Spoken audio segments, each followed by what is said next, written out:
एक हफ़्ते अॻु क़त्ल थियल इब्रार कोलाची जी ज़ाल खे पुलिस जांच में शामिल करे वरितो। इल्ज़ाम हेठि आयल औरत जे वारसनि पारां एसएसपी ऑफिस अॻियां एहतजाज कयो। मक़तूल इब्रार जी ज़ाल आसिया खां पुछा गछा करण बाद पुलिस खेसि हिरासत में वठी छॾियो। फौती इब्रार जी संदसि ज़ाल जे वारसनि एसएसपी घोटकी जे ऑफिस आॾो धरणो हणी क़त्ल जे इल्ज़ाम खे रद्द करे छॾियो आहे। वारसनि जो संदन चवण हो त मक़तूल जे घरवारी आसिया खे केस में नाहक फासायो पियो वञे। उन्हनि चयो त का बि ज़ाल पंहिंजी मुड़ुस जो क़त्ल छो कराईंदी। असांजे मामूअ खे कंहिं ॿिए क़त्ल कयो आहे। पुलिस असुल कातिलनि खे गिरफ़्तार करे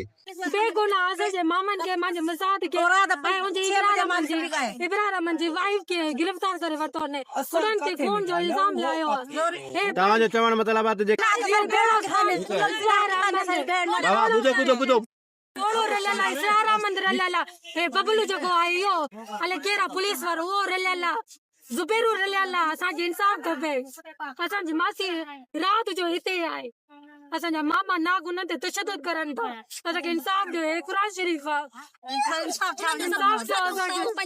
हुननि एसएसपी घोटकी खे अपील कई त असां मथां क़त्ल जो कूड़ो इल्ज़ाम हणी फासायो पियो वञे। मामले जी साफ़ शफ़ाफ़ इंक्वायरी कराई वञे।